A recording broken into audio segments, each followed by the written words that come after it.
Thank you very much, Artie. Yes, indeed, the Democratic Alliance's spokesperson on finance, Dr. Deon George, is with us. Dr. George, we caught up ahead in the build-up of this midterm budget. There were a number of things that we spoke about that you, as the DA, would like to see on this budget. Your initial impressions about Godongwana's MTBPS in 2022?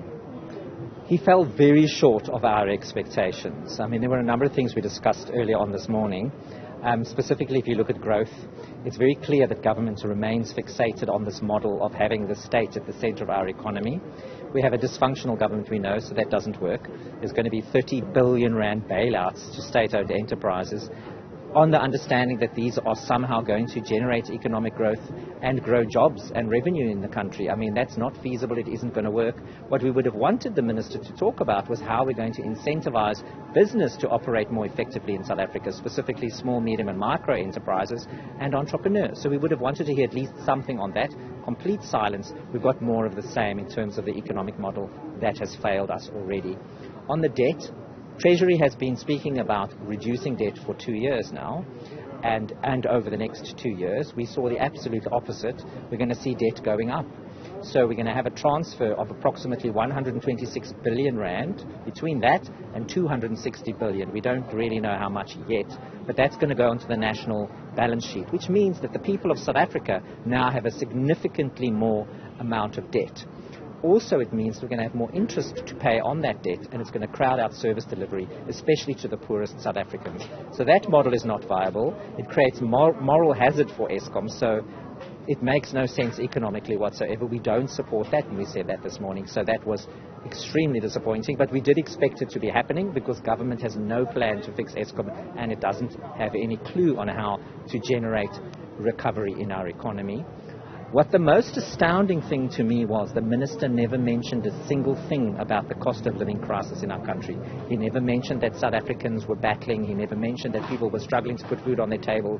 Nothing. He never acknowledged that problem at all. We would have at least thought he would have said at least something about the fact that government recognizes that things are tough for South Africans.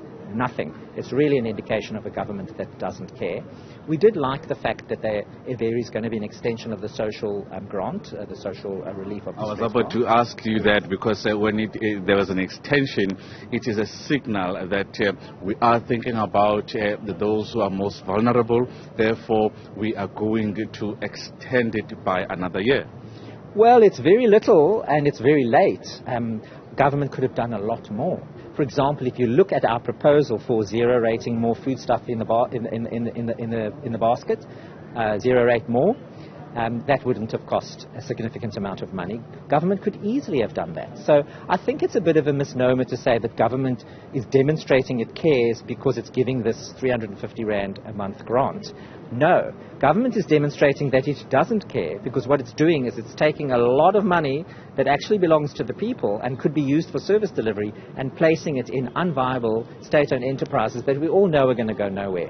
The minister says that this time is going to be different because we're going to have various criteria and we're going to have various hurdles that they have to comply with, etc., and then there's going to be no money. We all know that's not going to happen. I'm going to ask the minister, obviously, what are those conditions, but we know where it's going to go. What we did like also was that there is going to be more money for the National Prosecuting Authority. We think that's a good thing because nobody wants to have a grey listing in South Africa. But the key thing, obviously, is that suspicious transactions need to be identified, they need to be reported, and then they need to be prosecuted.